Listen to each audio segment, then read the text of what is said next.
Hello, my name is Alexandra. To kick off my summer, I spent 1 month in Thailand for the study abroad trip Global Change, Communities, and Families in Thailand. My story of how I came into this program is a unique one and a story worth sharing, as I believe it truly encapsulates one of the greatest lessons I could have learned while there: to always take chances and live life to its fullest. To offer some preface, last summer I spent 1 month in Bangkok with a dear friend's family, experiencing a perfect mixture of tourist attractions and everyday life. I got to sit down and eat meals with her family, observe their daily interactions with each other, and learn snippets of the language. This was such a unique trip, one that truly allowed me to fall in love with metropolitan Thai culture. Fast forward to this year, the application for the study abroad trip had been closed for a couple of weeks, but, desperately wanting to go back, I decided to fill out the application anyway. Through a stroke of luck, I was accepted into the program. I was so happy. Ever since last summer, every ounce of my being had yearned to go back to the land of smiles. Although I had learned so much from my previous trip, I knew there was so much more out there that I needed to know. To provide a little more information about myself, I am a senior majoring in biology, society, and environment, and minoring in public health and geography.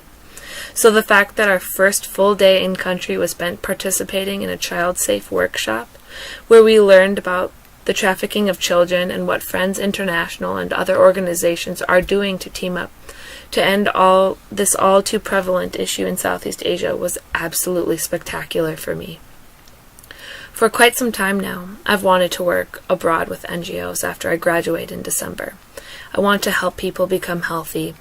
I want people to live life to their fullest potential, and in my mind, the best way to do that is through public health work. Our time spent at Friends International opened my eyes into how realistic it was for me to do this kind of work abroad. I'm fortunate enough to have discovered my true passion for international public health work while still in my undergraduate career, and in a beautiful country. So to see the magnificent work being done by this NGO was remarkable and lit a flame in me. I hadn't even been back in Thailand for 24 hours, and I was already planning my return trip to make a career for myself. What I truly loved about Friends International was this child-safe movement and the practicality of their work there. This organization stressed becoming involved in the community to find what it is they truly need. They wanted to solve problems, not just put a Band-Aid over them. They worked on an individual level, helping cases find the resources, education, and special care they needed, and worked on a larger scale to prevent children, families, and their communities from falling into the difficult-to-escape cycle of human trafficking. After our time in Bangkok, we went to Chiang Mai, where we got to speak with Pra KK, a Buddhist monk. For me, Buddhism had always been something I had heard mentioned frequently, but knew next to nothing about. For me, this chat was eye-opening. I learned about a way of life that unknowingly aligns with some of my own philosophies. The first thing I learned was Buddhism is a philosophy or way of life, not a religion.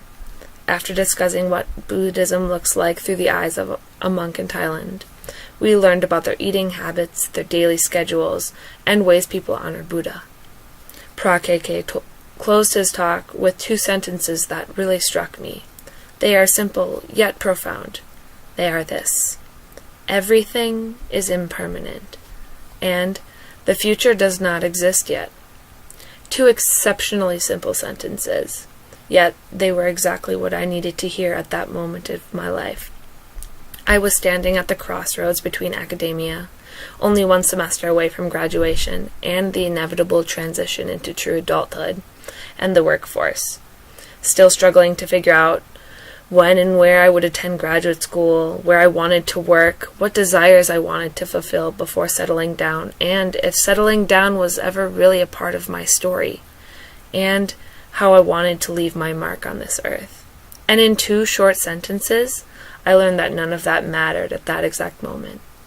What mattered at that moment was what my entire being was experiencing in that small air-conditioned room in Chiang Mai. What mattered was the people surrounding me, the weather outside, and the relentless sun keeping us uncomfortably warm that day. After our discussion of Buddhism, I was determined to live a more present life. I wanted to savor every moment as they arose.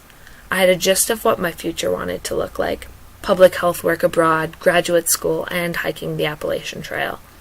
The rest of the details, the dates, the locations, would all fill themselves in as these goals of mine came closer, to a point of my life where I could accomplish them. Until then, I would make the most of my time in country with my new friends, learning about the culture, eating great food, and stepping outside of my comfort zone. With this mindset, I entered the second half of our trip. We did so many wonderful things. If I talked about every single one of them, I'm sure this would turn into a 3-part documentary. But I would like to share a few pictures from some of my favorite moments. We had the opportunity to live in a homestay in Mae Kampong, a tiny traditional village tucked away in the mountains, surrounded by jungles. While there, we hiked down a mountain, experienced a lifestyle that most of us had never had before, and got to wake up to give morning alms to some of the local monks at the village temple, much like we learned from Pra KK. We saw the breathtaking views from Doi Mon Lan, a remote Hmong village nestled in the mountains. We toured their gorgeous flower gardens and reveled in the sunshine and beautiful views from atop that mountain. The public health nerd in me really came out when we had lunch at Cabbages and Condoms.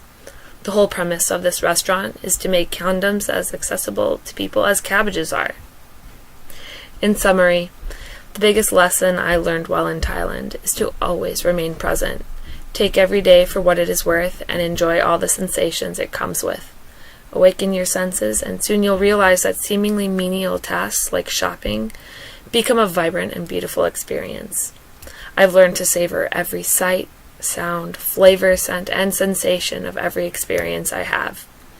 It further reaffirmed my love and passion for public health and provided me with some realistic doorways for a future, volunteer positions, or careers. This trip was a journey of self-discovery for me. I made many wonderful friends along the way and ate my fair share of green tea ice cream. It taught me that the fast-paced Western society we live in creates unnecessarily high amounts of stress for many of us, myself included. From our talk with Pra KK, I learned that it's okay not to have a plan because the future doesn't exist yet.